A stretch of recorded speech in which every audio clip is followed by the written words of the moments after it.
Delhi public school कैदराबाद में 78वां स्वतंत्रता दिवस समारोह काफ़ी धूमधाम से मनाया गया।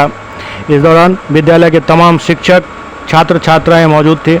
प्रातः 9 बजे नियत समय पर निदेशक डॉक्टर शोएब अहमद खान द्वारा झंडोत्तोलन किया गया। इसके बाद बच्चों द्वारा रंगारंग कार्यक्रम पेश किया गया।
Yeah.